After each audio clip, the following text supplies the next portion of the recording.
This is Aubrey from the So Wizard podcast, and you're listening to the Geek World All-Stars Podcast Network. Wow. All right.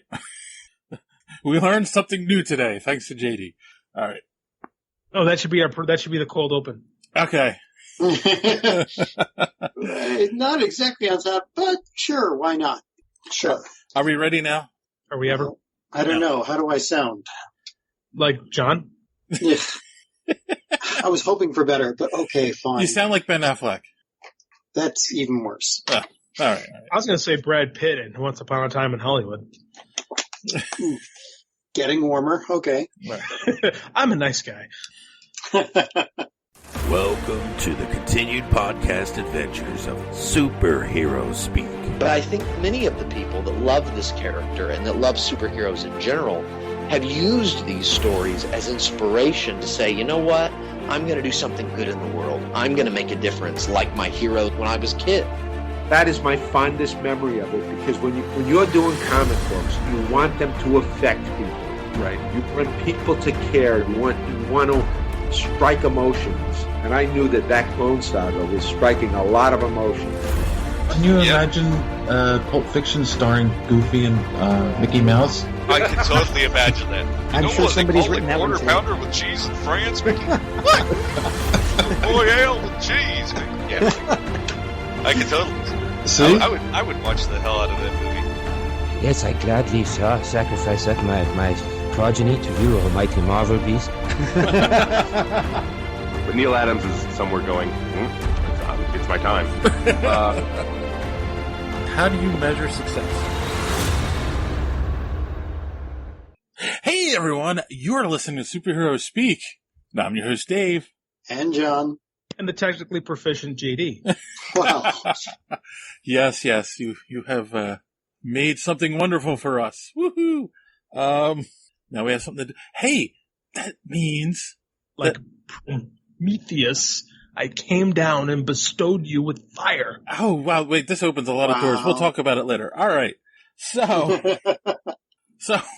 JD, other than learning new things about Skype, what did you do this week? Well, so that's the thing. I'm just like, I learned how to record on Skype because, as I told you guys before on the show, I'm doing I'm working for Fansided now. I'm doing like wrestling, articles and reports. And I did my first interview. I interviewed a guy named Lance Archer, who's a professional wrestler in New Japan Pro Wrestling. And we did it this morning. I did it on my way to school with the 3-year-old. So I'm dropping him off for school and interviewing an international superstar at the same time, which was weird. But I learned that you can record within Skype now. That's the highlight. Other than that, last week was about, I did so much video editing, it was ridiculous last week. You're just so excited about it. There's got to be something better in your life than that being the... I got a lot of good things going in my life. Someone told me once that I get like super excited about things. And I listened to myself and I'm like, oh my God, they're right. Like, my wife says that too. She's like, you're never like lukewarm to anything. Something is either completely awesome or absolutely sucks, and there's no middle ground. Well, yeah, I mean, it'd be like, honey, I'm pregnant. Yeah, but get this, you can record in Skype. Dude, actually, that's how we found, not the recording in Skype thing, but like when we found out, when she told me she was pregnant, I had just come home from this tournament that I was at a couple weeks ago, and this year was phenomenal, but 4 years ago was a complete disaster. We were fostering a kid at the time, and it had just gone horribly south. I was ready to quit the school I was at. I've never been more depressed in my entire life. And I looked at Michelle and said, the only way that can make this more stressful is if you told me you were pregnant. And she looked, and it's a true story. And she looked at me and smiled and said, well, then I'll wait till tomorrow. Oh. That is, yes. Wow. Your poor wife. Your timing is impeccable. Oh, if there's anything I'm really good at, it's horribly timed everything. It's what I bring to the table. And how about you, dear John? Well, I've worked my way through most of the anime that I'm set up for this season, and I just like tonight opened up Amazon Prime to start watching The Boys. So I guess we'll talk more about that the next time. Because that'd be interesting to have a conversation about. I also found out that you can write like 3 pages in one night, wake up the next morning, look at it, and go, "What the hell was I on?" So, that's the first time I I've actually gone back and thought, wow, I wrote utter crap, and I had to back up and erase a page or two. Can I give you a word of advice? Yes. Don't do that. Never reread stuff until you're done with the draft, and then go back and rewrite. Because you can bury yourself in rewrites, and never get a project done. Oh yeah, I've had so many authors tell me that, but the thing is that this was like the kind of bad where you sit down to continue it, and you're like, you can't go anywhere because it's just that bad. Fair enough. Like you can't even continue the scene because you realize you've backed yourself into a corner and it's just that horrible. So fair enough. Anyway, so yeah. Do you outline? Like, do you write like outlines, or are you just kind of pantsing it, which is like you're just kind of going along and like seeing where the story takes you? I was pantsing it, but now that I'm serious and I'm actually putting money into this, I've started to outline. But the thing is that I have so many notes from over 40 years that I have, it's not that hard for me to put an outline, and the outline technically existed in my head anyway. It's just it's the first time. It's like, that thing where you walk into a room and you're so familiar with it that you never really looked at anything in particular. And now you're looking at everything in particular. You're like, well, that color doesn't go with that. And this chair should be turned towards the sun coming in with the windows, and, just all these little things that you start to realize. So I am putting together a plot line now. I understand exactly what you're talking about. Wow. Oh my God.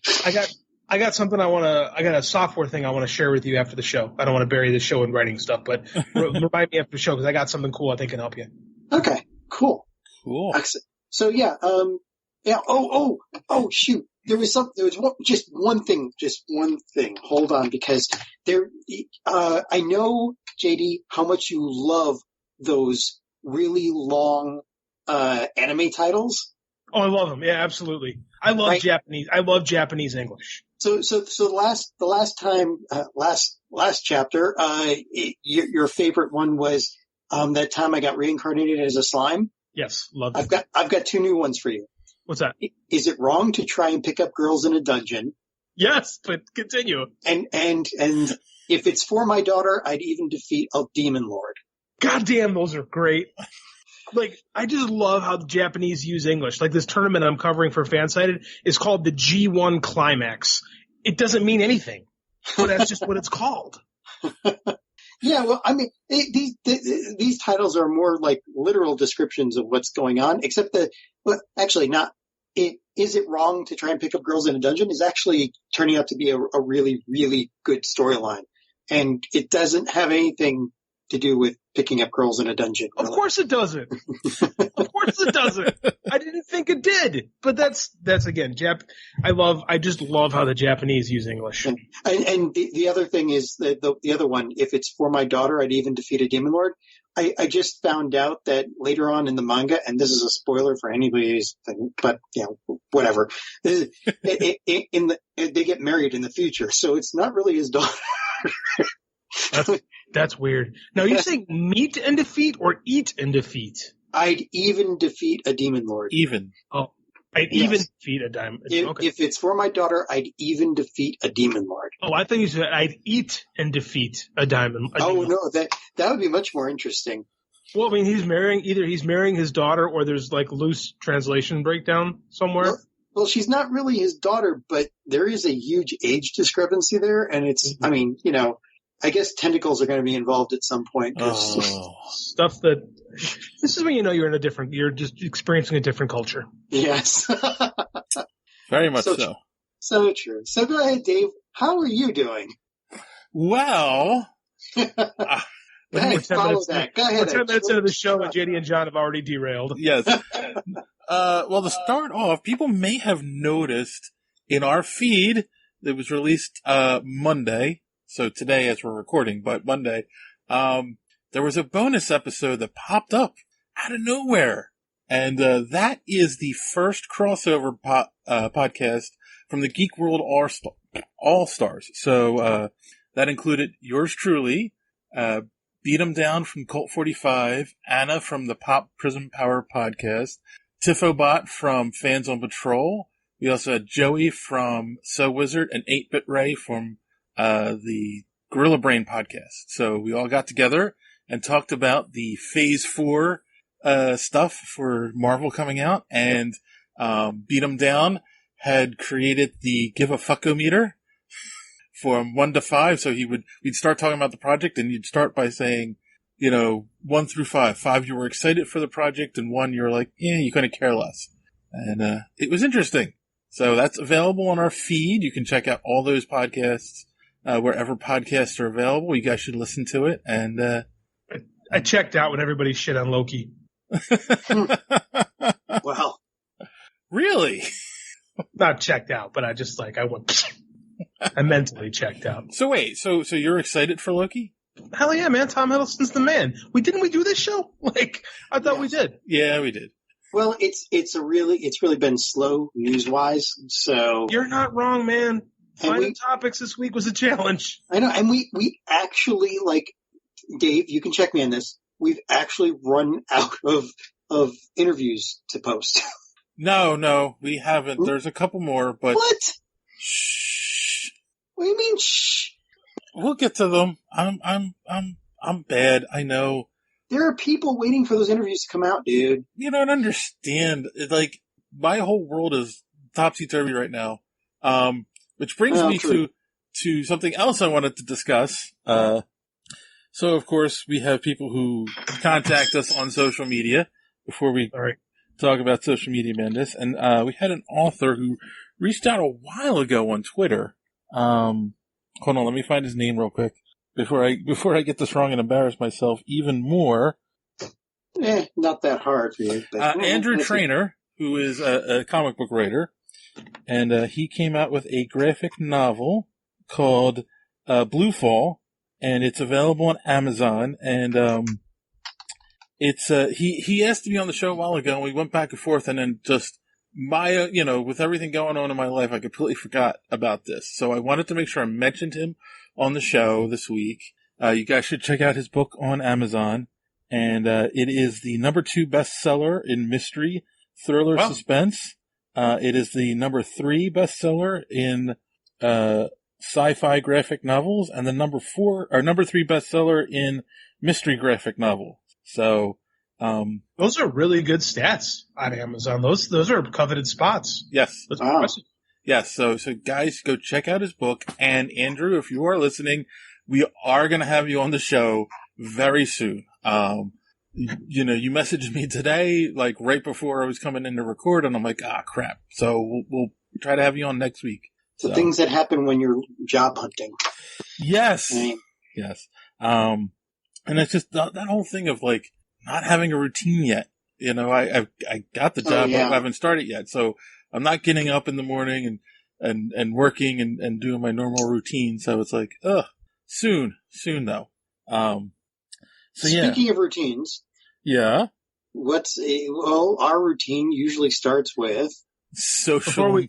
Before we make ourselves miserable. I listened to Take a Knee today, and our show came up quite a bit. Old regular Scott had a great time, and his Uncle Oz listened to our show for the first time and was super impressed with us. He said our knowledge is off the charts and was like, man, I have to listen to these guys' shows more often. So we're making fans all over the place. Wow. And we came up 6 or 7 times, mainly how me and him just ruined their show. But Superhero Speak came up quite a bit. That made me proud. I have no idea about that. I don't understand that at all. Way to sell the show, John. Well, hey, I've been doing it, dude. We've been doing this over 5 years, right? Almost 6 now. Yeah, I mean, you get to a point where you're just like, am I doing this for the fame and fortune and the women? And then you realize you've got none of those. You're like, I'll just keep doing it anyway. I don't really think about that stuff, The podcast groupies. Oh, they're so great. They're wonderful. Yes. Yeah. Just a hint. I am single. So, that was horrible. Okay. All right. So now bring on the pain. Okay. So now we'll talk social. I thought saying I was single was the pain. Social media madness here. And the first thing is we had talked about, of course, Black Adam not that long ago. And, let me hold this up so I can face the mic and read at the same time. Hancock of Avalon, MS, on Twitter said, to be fair, Black Adam has been all over the place, which is basically what JD said on the show. All over the place being awesome. And Rich Csuck, or Rich, said his ego can't let him be the villain, because in the end, the villains lose, and he can't be seen losing. It will ruin his image. That is the dumbest thing I've ever heard, considering a man who was a professional wrestler. They lose. Do they? Yeah. And he's, especially The Rock. The Rock got famous losing to Stone Cold Steve Austin. The Rock became famous being, the best villain ever 20 years ago. The man can be a villain. The man was a villain in Doom. Yeah. I don't know where this stuff is from. Doom doesn't count. Doom. No, it doesn't. But, he played a villain in a crap movie. Rock don't say no a lot. We'll just put it that way. But, no. It'll ruin his image. He's a wrestler. Yeah, yeah, you're right. Hello? I am right. I like that. My favorite sentence in the English language. Marshala Ali, we talked about him being cast, of course, as Blade. And House of D replied, I will always be partial to Snipes since he was part of the original trilogy. The original Blade movies started the trend of taking comic movies seriously. It was the first DVD I ever bought from my $2,000 DVD player. Wow. With all this said, I support this. Dude is a good actor. Did it fly? That DVD player, did it fly? Could it transport you to other planets? Well, you know what? When they first came out, and if you want to buy them in the 90s, they were expensive. Can we be real? Can we be real for a minute? Yeah. Sure. Blade 1 is a good movie. Blade 2, Guillermo del Toro, great movie. Blade 3 is dog ass. The one with Ryan Reynolds? Yes. Terrible. Really bad. Speaking of wrestlers, Triple H is in that movie, and he's terrible in it. Yeah, but, in its defense, it did have Jessica Biel in it, so. And she was bad. She looked nice, but she was bad. Yeah, she can do better. She has, to be fair. She's pretty, but she's also a pretty good actress, just not in that movie. Yeah, but Ryan Reynolds was playing basically Ryan Reynolds. doing his Ryan Reynolds thing. Playing Deadpool. He's always been Deadpool. So. Which is why he's great as Deadpool. Yeah. This is an actual, honest fan reaction to the show, by the way. Oh, Lord. So we had talked about, John and I went off on a tangent last week about Hitchhiker's Guide to the Galaxy. And, Mark. Which is apropos for talking about Hitchhiker's Guide to the Galaxy, right?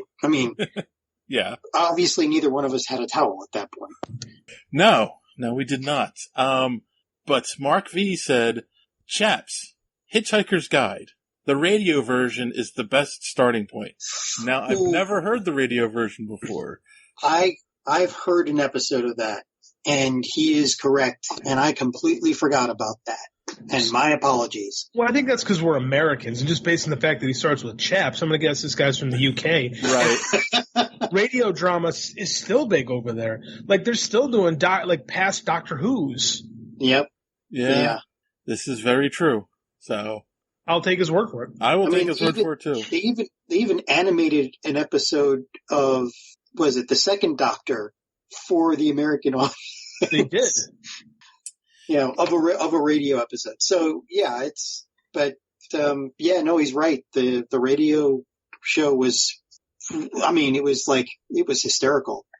All right. Well, then I will definitely go check that out. Thank you, Mark V. And then finally, we have talked about the Avengers Endgame writers said they feel the X-Men should be taking time off before they're brought back into the movies. And House of D again said, no, I do not agree. As far as I'm concerned, the real X-Men haven't ever been in a movie. We need at least a little taste. I understand if we don't see a full-blown X-Men movie until 5 years from now, but we need a taste at least. Give us an Xavier or Magneto movie at least. Or show like Wolverine fighting in the background of a scene or something. Just something. We've got a couple. We got an Xavier Magneto movie that was pretty good. These was pretty good. Yeah. I don't know. Well, except for all the differences. What are all the what are the real X-Men? Like, there's so many. Even in the comic, there's so many different versions of that. I don't even know what that means. Yeah, I mean, we've talked about this before. They've been reinvented so many times. There are definitely characters whose personalities have changed over the years. And it is a weird book. So who are always has been. If they wanted to, they could introduce the X-Men, and then you could have either a real Dark Phoenix arc, which turns out to be the big bad for like Avengers 6, or you could do Scarlet Witch, House of M. And like at that point, she's got reality-altering power. So we theorized the flip of that when I did my guest on Take a Knee, that actually Scott wondered if Scarlet Witch would speak them into existence. So instead of being no more mutants, it'd be a whole lot of mutants. Yeah, no, that's true. Because if I remember, at the height of her power, she wasn't just affecting like that universe, she was affecting the multiverse. So she could easily do that. Yeah, that's a good question. I don't know. I theorized in that crossover podcast. I don't think I've really mentioned this. I mean, I think I've mentioned this on the show. I think WandaVision is going to be their version of House of M. That she altered reality, brought Vision, quote unquote, back to life, and created her own world where the world's still like the 50s. Yeah, it's going to be like Pleasant for superheroes. Exactly. I was hoping for a mutant buddy cop movie or series. I mean, that's what it sounds like. It's WandaVision, one dresses in red, the other is the others are androids. See what they do on the road. That's Falcon and Winter Soldier. Yeah, we're getting our buddy cop. I don't know, because you can get a lot of comedic value out of a straight man as good as a Vision. Possibly. Better straight man is Drax the Destroyer, I think. That is the greatest straight man. Yeah. All right. Well, that is it for Social Media Madness this week. We got off light this week. Yes. So on that note, boys and girls, we're going to take a little bit of a break, and we will be right back after these short messages. After these messages, we'll be right back. All right. Now it is time for the news.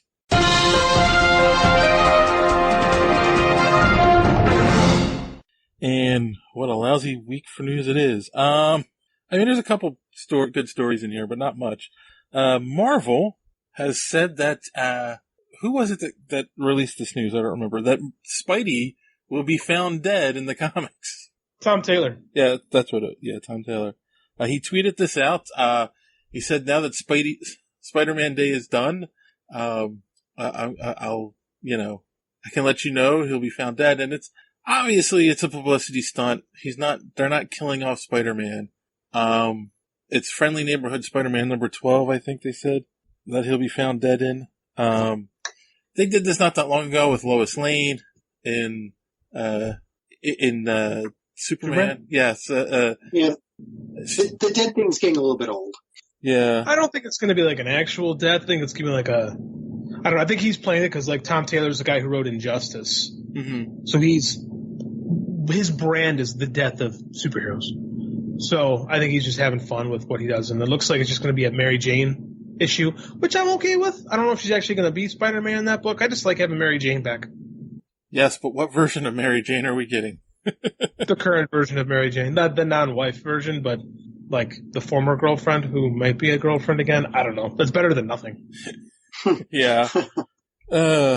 Speaking of nothing, I mean, better than nothing, there will be a Black Widow prequel comic coming out before the movie.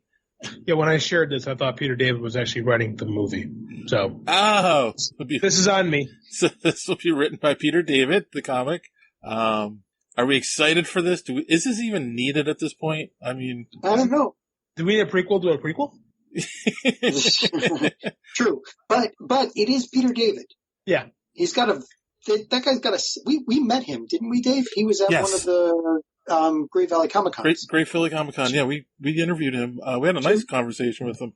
2 years ago, right? Yes. Or 3 years ago. I forget. I mean, he's a great writer. I love his stuff, but it's like, he's not writing the movie. I don't know.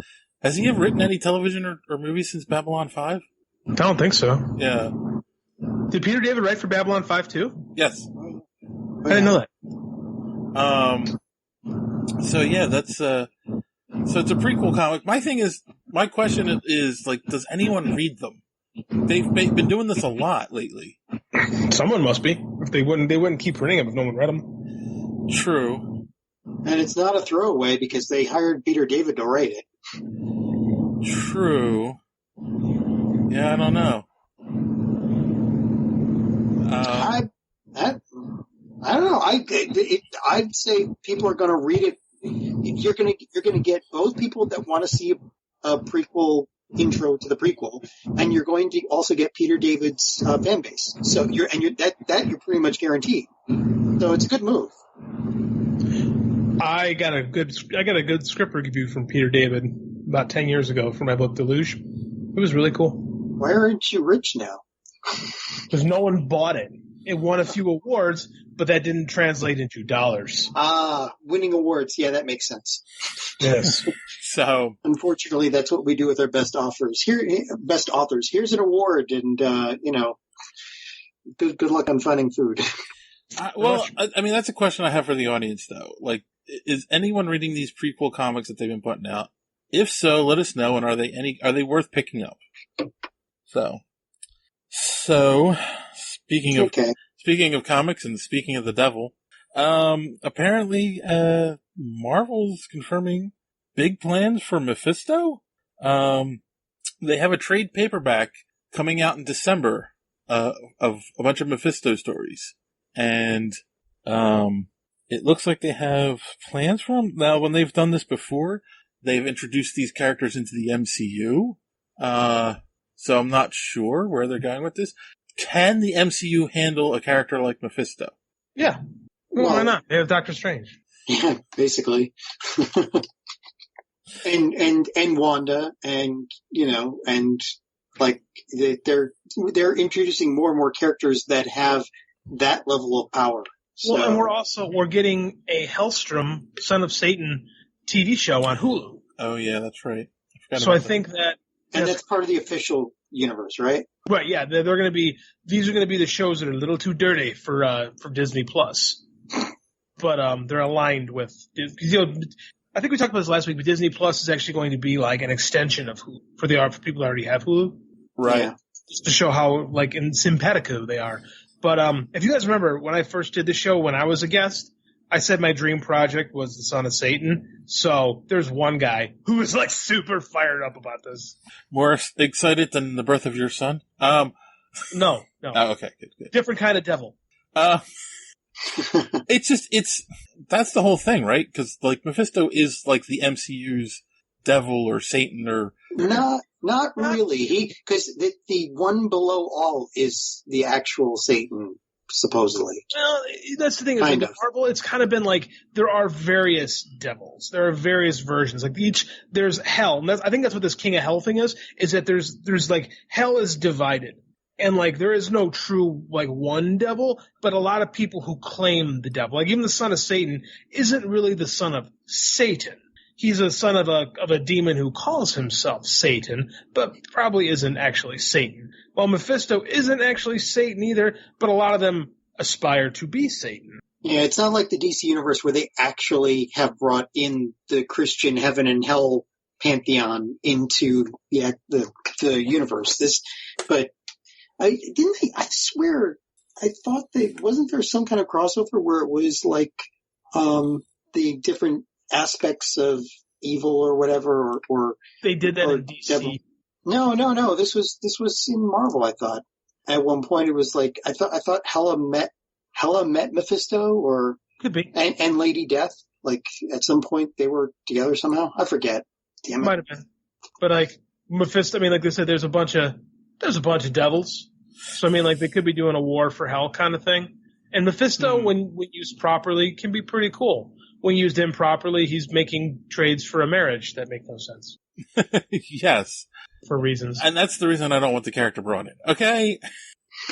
Every character has a bad story here and there. Too metaphysical? What? I mean...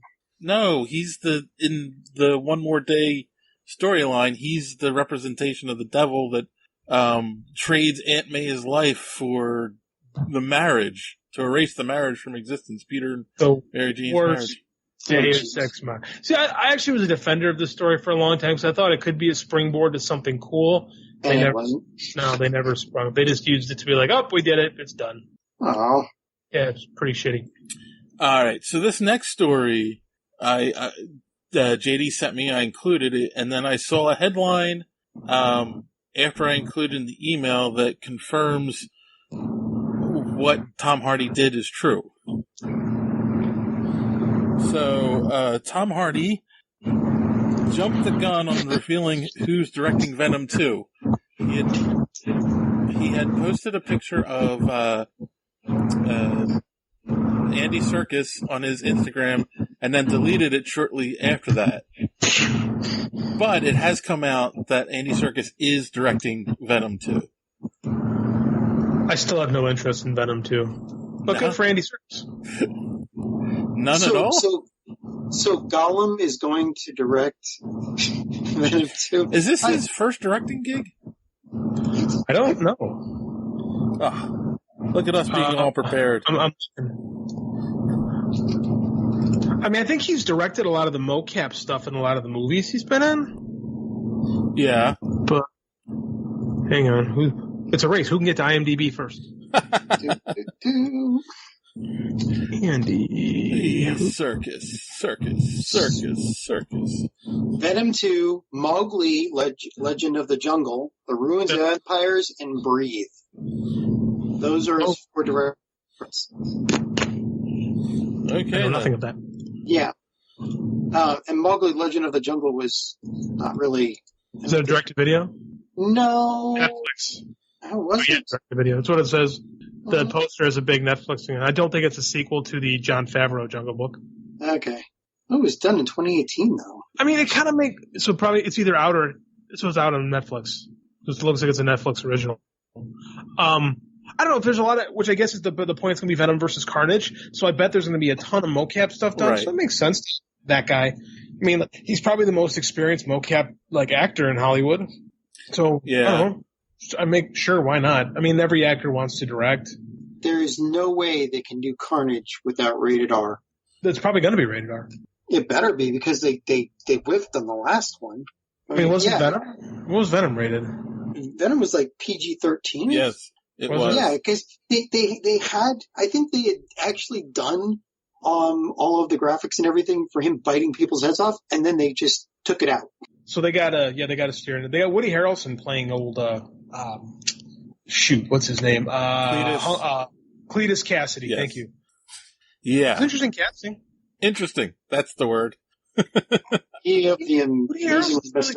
Hold on. Woody Harrelson can play a psychotic person very well. Need I point you back to Natural Born Killers? Oh, no, you don't have to. He's kind of I mean, you know the history of him, right? Like his dad is legitimately an evil person, right? Yeah, and so was his grandmother, and so was his grandmother killed his dog, so he killed his grandmother, and then his father tried to kill him. The whole family was screwed up. Yeah. So, yeah, I think it's pretty good casting. But you've seen the after credit scene of Venom, right? With him in it. New director, man. Everything's new. Mm-hmm. And that horrible wig they had on him, it was like, really? Could be a better wig next time. I don't know, man. I just don't know.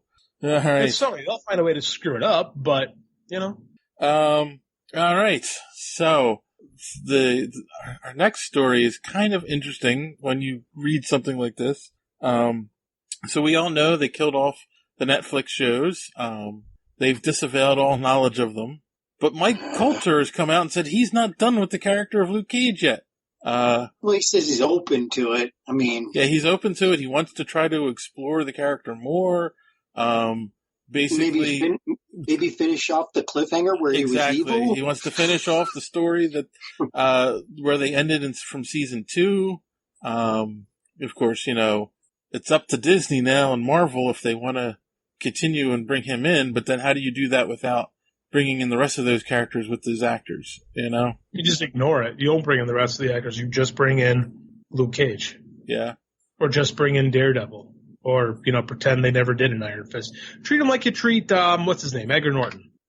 Edward Norton. Poor Edward Norton. Did I call him Edward? Did I call him Edgar? What the heck is with yes. that? You did. I ignored it. Thank you. Jeepers Creepers. What is... Was that a Men in Black crossover reference? I mean... Oh my God, Edgar. The Edgar suit. Yes. So, yes. I mean, I was a huge fan of the show. I'm a huge supporter of that casting. He was a great in that role. I'm behind him 100%, but who knows? Can we start a petition to get Marvel to at least bring him in? Because those petitions have worked real well. At least, well, they've worked before, but just not with Marvel. I don't think anybody's ever gotten Marvel or Disney to do anything they didn't want to do. We did get James Gunn his job back. I don't know if the petitions did anything for that so much as Dave Bautista just scaring them. Yeah, Dave Bautista. Well, yeah, bless him. Well, Dave Bautista should scare them to get them to bring Mike Coulter on board then, too. He's too busy hunting for the spice in Dune right now. Oh, man. Oh, man. But do you think that's going to be good, or is it going to... We have nothing to talk about really tonight. Like, is that going to be good, or is that going to suck? I don't know. I'm actually a fan of the original with Picard in it. Even David Lynch doesn't like that movie.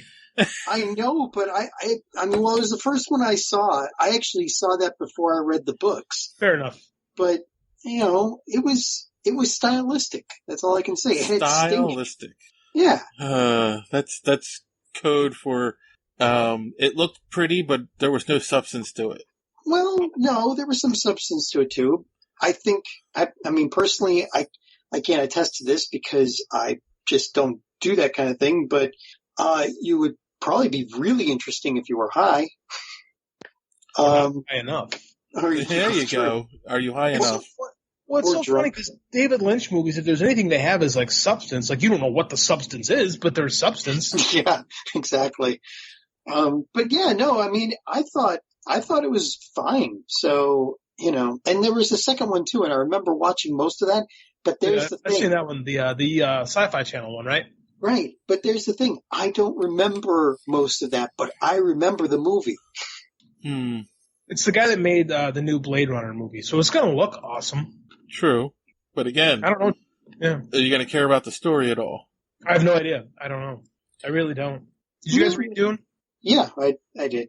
There's a bunch of books I didn't get to. No, I've seen the original movie, but I've never read the books. So speaking of characters who want to continue their roles with Marvel, and I forgot to include the article with this, Kat Denning has come out and said she wants to be involved with Thor: Love and Thunder. So okay, you pretty much don't need an article. What? Pretty much don't need an article with that. That says it all. Personally, I have no problem with her character if they do the storyline in such a way as they're not doing this cartoon slapstick stuff. But from everything I've heard, nobody else seems to like her. Why I can see that. How can you not like Kat Denning? I don't know. That's just the thing. Like, I mean, every time I mentioned it in conversation with other people, they're like, "Oh God, please, no, not her." And it's like, well, but why? I mean, she's entertaining as long as the writing is good. It's just that during Dark World, they basically like made her like the comic relief. They kept flipping back to her. It had nothing to do with the story. It was literally just, almost anime-like filter. Dark World should have been a lot better than it was. I mean, like, at the time, I thought it was fine. In retrospect, fine. I guess fine. But in retrospect, it really is one of the weakest of the Marvel movies. Oh, yeah. And it's almost like, they just didn't quite have it. Like Christopher Eccleston has said, like, he was just kind of, I want a boat, so I'll make this movie. I don't know, man. Like, they found such a good... They don't need her to play the comic relief because Thor can handle that. and still be Thor. Like, we found out how damn funny Chris Hemsworth is. So I don't know how necessary Kat Dennings is in another Thor movie. Yeah. Well, she's hotter than Natalie Portman. You're wrong. Yeah, whoa, dude. You are. I've never said that on the show before, Dave, but you are wrong. I'm backing JD up on that. That's like, dude, you just lost 10 geek points there. No, not at all. Sorry. Nope. Oh. This sounds like there's going to be a brawl. Tendering my resignation, sir. I don't know. Anyway, so yeah, there must be something over at Marvel that, people don't want to walk away from it. Must be a good company to work for. It's called money. Oh. Yes, I was going to say, a good company in that they pay well. Can you imagine, like, if you're in all those sweet SAG checks that keep coming? Damn. Like, if you're in Infinity War, like, that thing's going to be played forever, yeah. Yeah, they're not going to be small checks. That's going to pay well for a long time. Yeah, that is true. So is the next story the biggest story of the week? Because I think it might be. Yeah, there's two parts of this story that I think are the biggest stories of the week. And it's all the DC news really worth talking about. Of course, we're talking... They're doing something right. I'm so excited. So rare. We're talking about the crossover, of course, the Crisis on Infinite Earths version on the Arrowverse. And there are two parts of this story that I wanted to talk about. The first one being that Marv Wolfman is coming in, and he's going to be writing the Arrow episode for this crossover. Like, that's awesome. They're actually going to let one of the comic book writers write something on the TV. Dave, he's the comic book writer. He wrote Crisis on Infinite Earths. I know. Like, this is it. It's probably a bone they're throwing the guy, but it's a great bone. Yep. Yeah. Well, it's a bone to us too. I mean, we get the benefit. Yeah, he's also double dipping because Crisis on Infinite Earths is his story, so he gets a check for that, and then he's going to write an episode and get a check for that. So good on Marv Wolfman. He's killing it financially in this situation. Yes. Good for him. And I think he, again, he's a good writer. He deserves it. And I think they really should do that more over there. And then, of course, the other thing is there's some actor named Kevin something or other. Yeah, who's that again? I don't. Kevin Conroy will be playing Bruce Wayne in this crossover. They haven't said anything more, like which Earth he's from or anything. I'm kind of wondering, is Burt Ward playing the Robin to his Batman?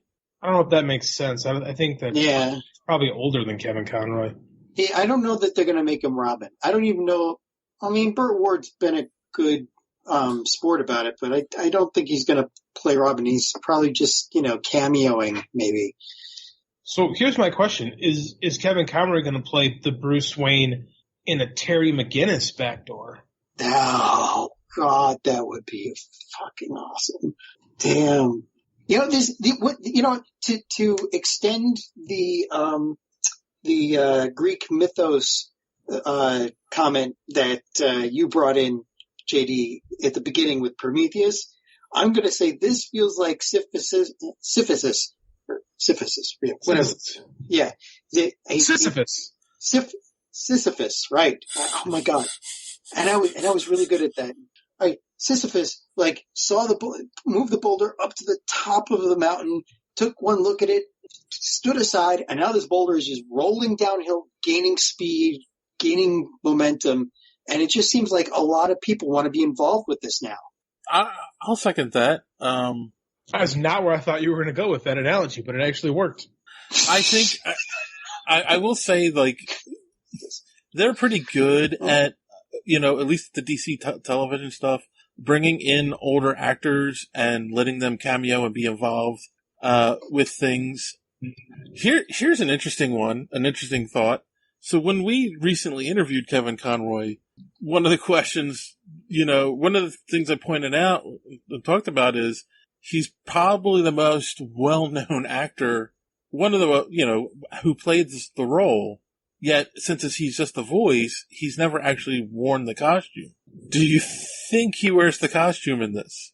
No, I don't. Doubt it. No. But it would be interesting, but no. Okay. Because I'm hoping that through all of the craziness, they like bring William Cap back to life, and we get a brief Greatest American Hero. Yeah. Believe it or not, I'm walking on air. They killed him in the Nazi wedding crossover. Yes, they did.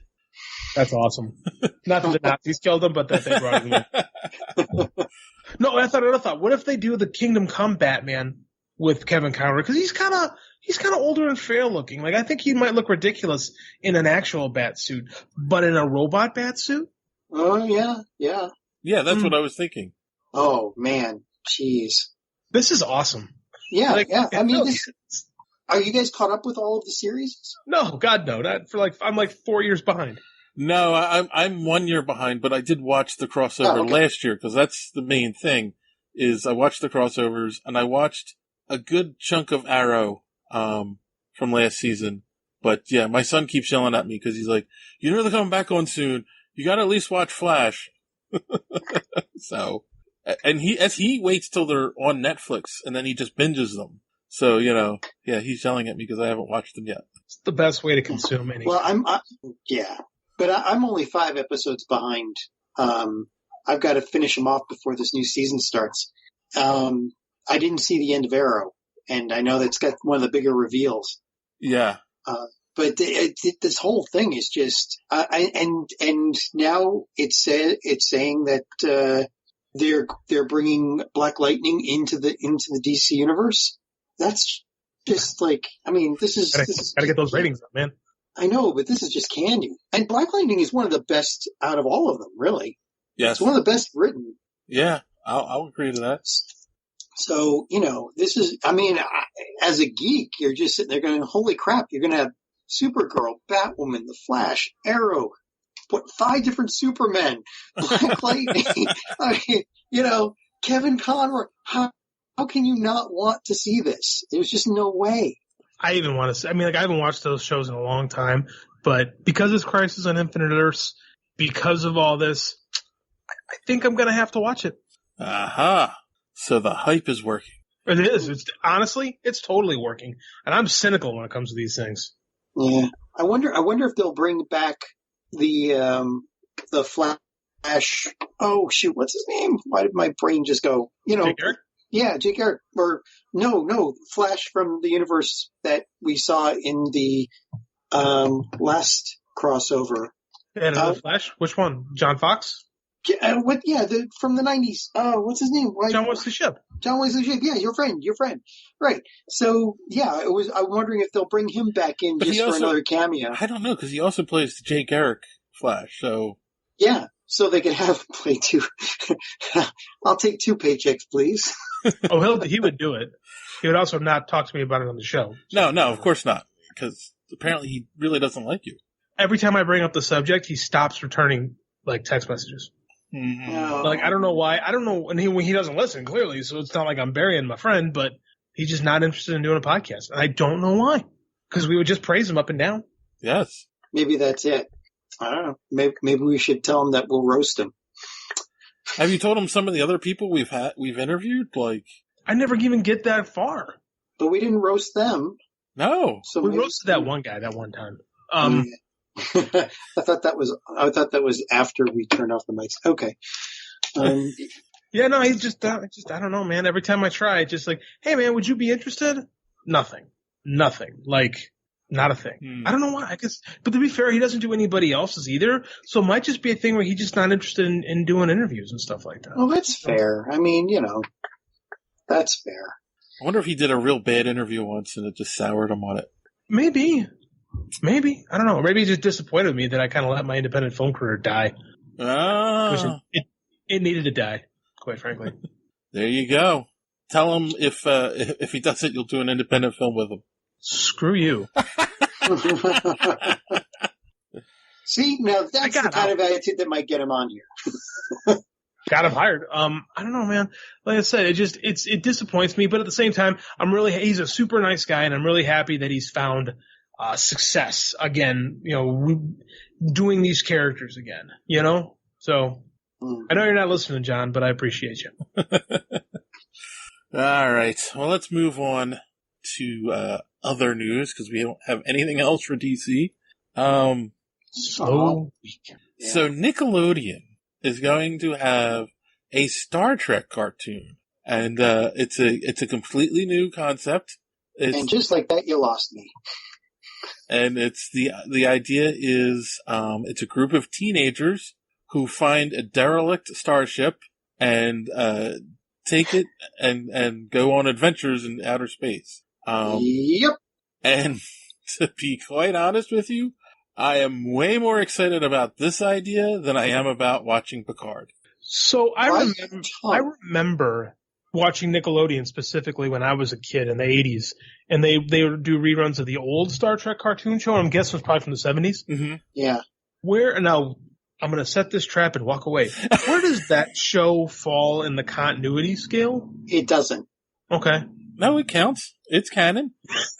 No, it's not canon. It is canon. It was produced by. Thanks, JD. It was produced by Desilu Studios, and it was all of the voice cast from the TV show.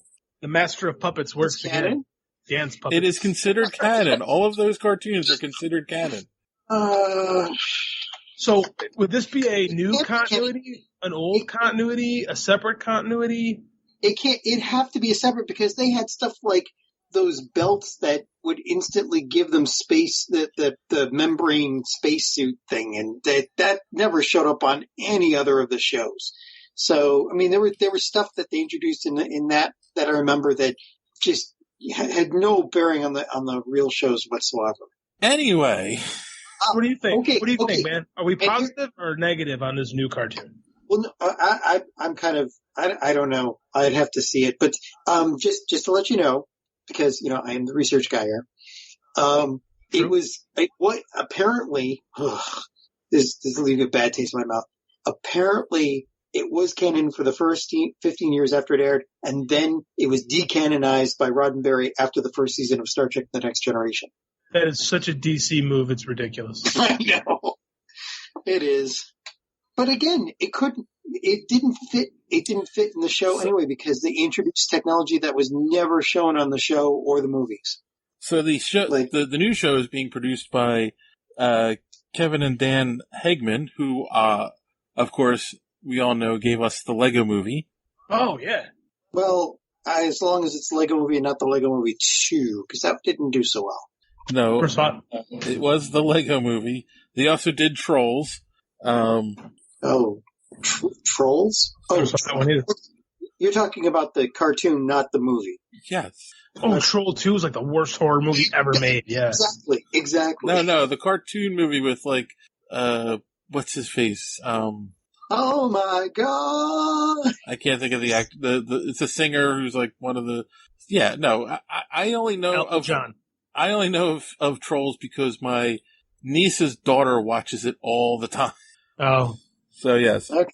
All right. So I don't know. I'm willing to try anything once. Well, I'll probably catch this. That's how you ended up on this show. No, I ended up on the show. That was you saying, John, come to the conference room. We need to talk about something, and then locking the door when I walked in. So yeah. I mean, I don't know. I like the idea.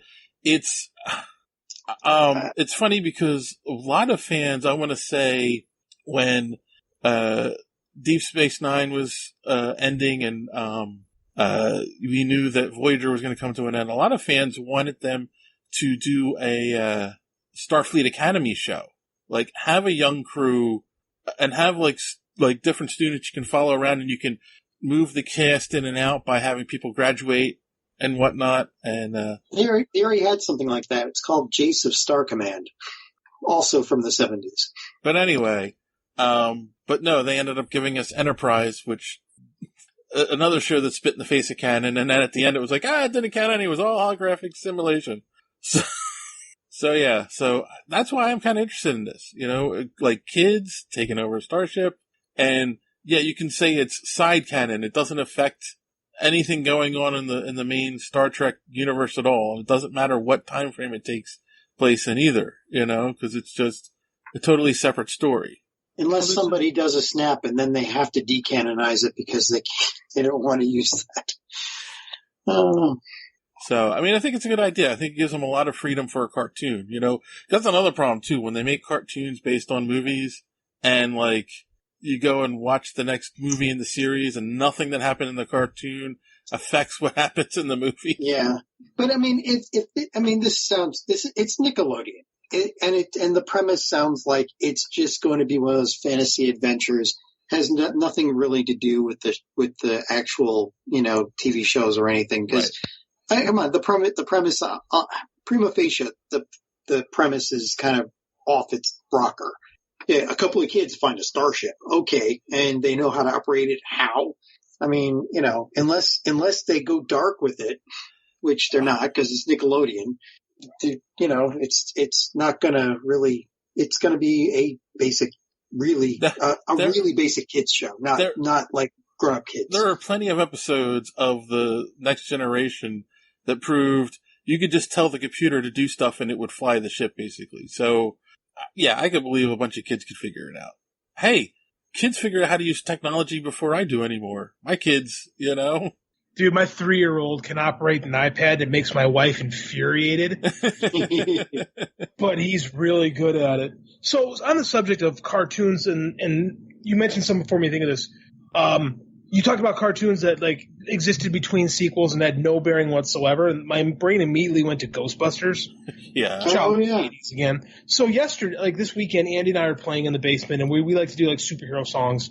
And I started singing Ghostbusters just off the top of my head. He didn't know what that was, so of course we had to watch the Ghostbusters, like the original music video, and he thought it was awesome. And then he says, "Is there a And he asks if there's a Ghostbusters cartoon. I'm like, "Oh yeah." Yep. So like he doesn't really watch a lot of TV. He's only 3, but what he loves to do is love to watch like the introductions to old shows, like the minute-long like intro piece. He thinks loves them.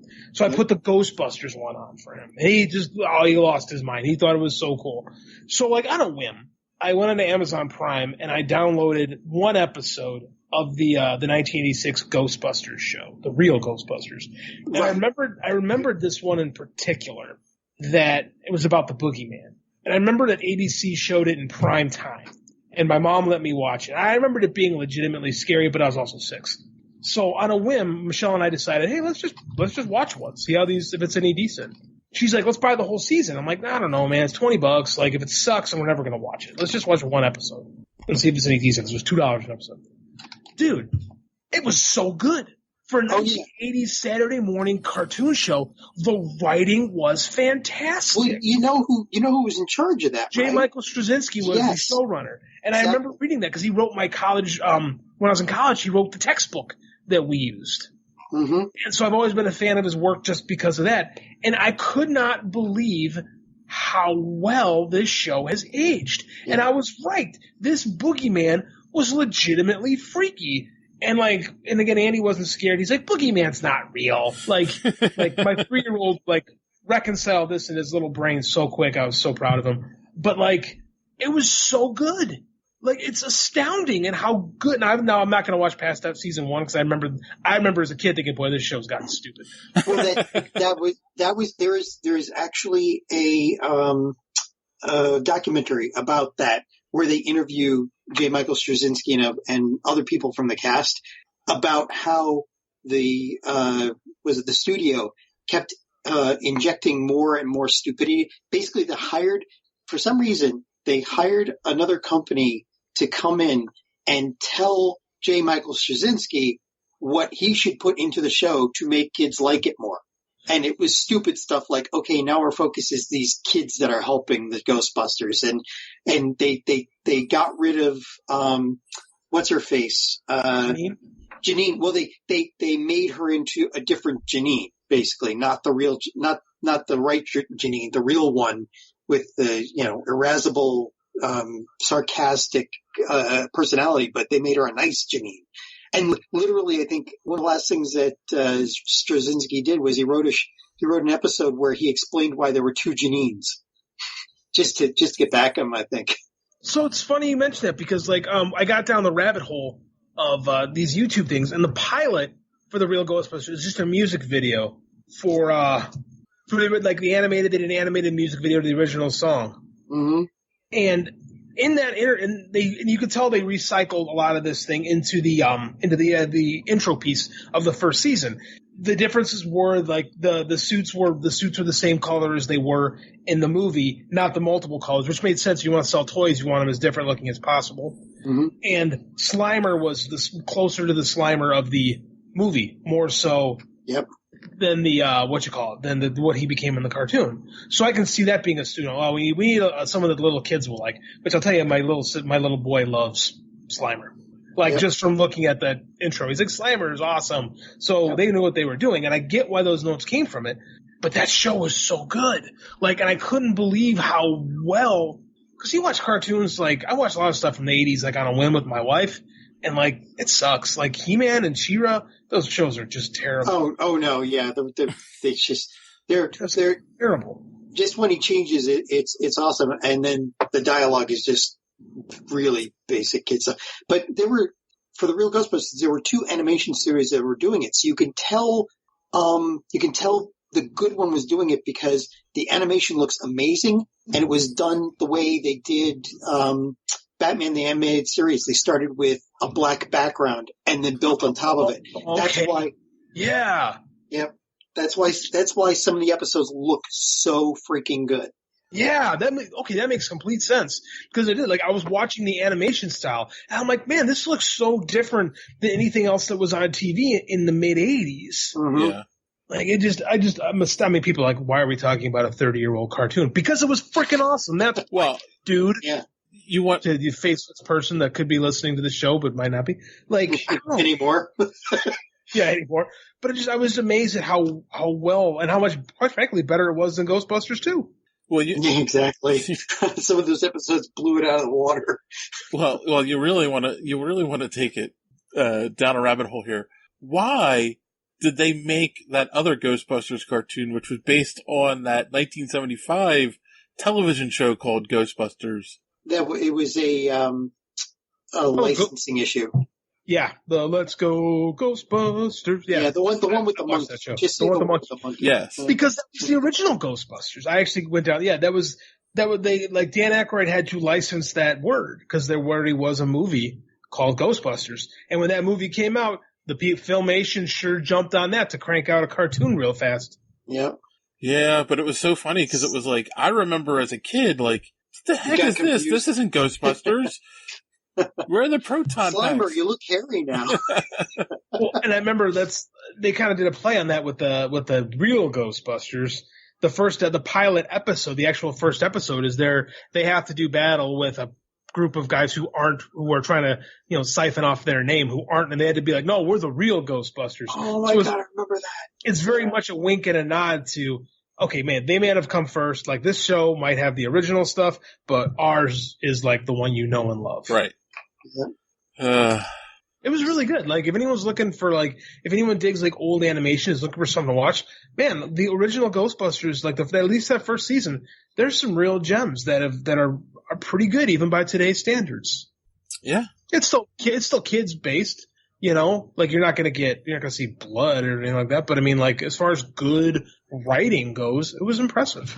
No, that's true. And, it makes me feel old. Just like this last story. And I just, I threw it in there to make us all feel old. Thank you. So the original Matrix movie will be re-released in theaters to celebrate its 20th anniversary. Jesus. I read that and I'm like, wait, what? I feel like my whole life has been in bullet time now. So yeah, Keanu Reeves needs another paycheck anyway, so that's fine. Yes. Let's keep him happy and healthy and just still awesome. As long as they don't bring back the 2 sequels, like. I don't think they'll do that. As a standalone film. What sequels? What are you talking about? There you go. That is definitely one of those, like, the first movie set up such great ideas that were not delivered on in the sequels, My favorite theory about what the second movie was going to do towards the end of it when he was outside the Nebuchadnezzar and he held up his hand and he stopped the probes was that they had been doing this thing with the One, like reading the One over and over again so much that he had gained power in the real world. But of course they didn't do that. No.